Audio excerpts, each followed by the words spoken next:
नमस्कार. स्निधिकाज रेसिपी मराठीमध्ये तुम्हा सर्वांचे खूप खूप मनापासून स्वागत आहे. आज आपण पाहणार आहोत अतिशय साध्या सोप्या पद्धतीने बनवली जाणारी खमंग आणि चवदार अशी तोंडाची चव वाढवणारी आणि कमीत कमी साहित्यात तयार होणारी वालाची शेंग, तेही अतिशय झटपट तयार होणारी. चला तर मग रेसिपी पाहूया. व्हिडिओ स्किप न करता शेवटपर्यंत नक्की पहा. सर्वप्रथम मी या ठिकाणी अर्धा किलो वालाची शेंग स्वच्छ निवडून घेतलेली आहे आणि अशी बारीक कट करून घेतलेली आहे आणि आपल्याला त्यातील बियाही घ्यायच्या आहेत.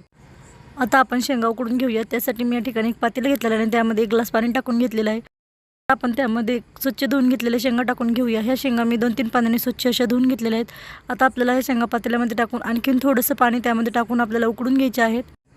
आता आपण आणखीन 1 ग्लास पाणी त्याच्यामध्ये टाकून घेऊया. आता आपल्याला ह्याच्यामध्ये मीठ वगैरे काहीच टाकायचं नाही. आपल्याला ह्या शेंगा अशाच उकडून घ्यायच्या आहेत. आता आपण शेंगा गॅसवरती ठेवून आपल्याला मीडियम गॅसवर ह्या शेंगा शिजवून घ्यायच्या आहेत. जास्त वेळही नाही, अगदी थोड्याशा प्रमाणात आपल्याला शेंगा शिजवून घ्यायच्या आहेत. आता मी या ठिकाणी 5 ते 6 मिनिट शेंगा शिजवून घेणार आहे. जास्त वेळ जर आपण शेंगा शिजवल्या तर त्या चवीला बिघडतात. त्यामुळे शेंगा ज्या आहेत त्या आपल्याला थोड्याशा प्रमाणात शिजवून घ्यायच्या आहेत. आता आपल्या शेंगा 5 ते 6 मिनिटानंतर छान अशा शिजलेल्या आहेत. आता आपण गॅस बंद करून घेऊया आणि आपण भाजीला फोडणी देऊन घेऊया. त्यासाठी मी या ठिकाणी गॅसवरती कढई ठेवून घेतलेली आहे आणि त्यामध्ये मी या ठिकाणी 3 पळी तेल टाकून घेतलेलं आहे. तुम्ही तुमच्या आवश्यकतेनुसार टाकू शकता. तेल गरम झालं की लगेच त्यामध्ये 1 चमचा मोहरी आणि पाव चमचा जिरे टाकून घ्यायचे. जिरे मोहरी व्यवस्थित तडतडली की लगेच त्यामध्ये आपण बारीक कट करून घेतलेलं 1 टमाटर टाकून घेऊया. आता आपल्याला टमाटर छान असं फ्राय करून घ्यायचं आहे. साधारणतः 2-3 मिनिट मीडियम गॅसवर मी या ठिकाणी टमाटर छान असं फ्राय करून घेतलेलं आहे. आता आपण त्यामध्ये अद्रक, लसूण आणि कोथिंबीरची पेस्ट टाकून घेऊया. मी या ठिकाणी 1 चमचा अद्रक, लसूण आणि कोथिंबीरची पेस्ट टाकून घेतलेली आहे. आता आपल्याला कोथिंबीर छान अशी परतून घ्यायची आहे. त्याचा कच्चेपणा जाईपर्यंत आपण कोथिंबीर आणि लसूण छान असं परतून घेतलेलं आहे. आता आपण त्यामध्ये 1 चमचा मीठ टाकून घेतलेलं आहे. मीठ टाकल्याच्यानंतर 1 चमचा घरगुती काळं तिखट टाकलेलं आहे आणि पाव चमचा हळदी पावडर. आता आपण हे सुके मसाले व्यवस्थित असे मिक्स करून घेऊया.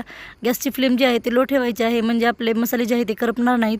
पूर्णपणे मसाले छान असे परतल्याच्यानंतर आता आपण त्यामध्ये लगेच शेंगा टाकून घेतलेल्या आहेत. शेंगाही आपल्याला छान अशा परतून घ्यायच्या आहेत.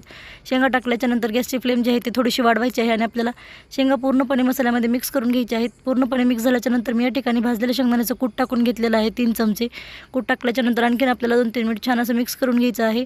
3 ते 4 मिनिट छान असं मिक्स झाल्याच्यानंतर पूर्णपणे शेंगाला मसाले आणि शेंगदाण्याचं कूट व्यवस्थित असं लागल्याच्यानंतर आता आपल्याला त्यावरती झाकण ठेवून द्यायचं आहे आणि झाकण ठेवून 2-3 मिनिट आपल्याला शेंगा छान अशा वाफवून घ्यायच्या आहेत.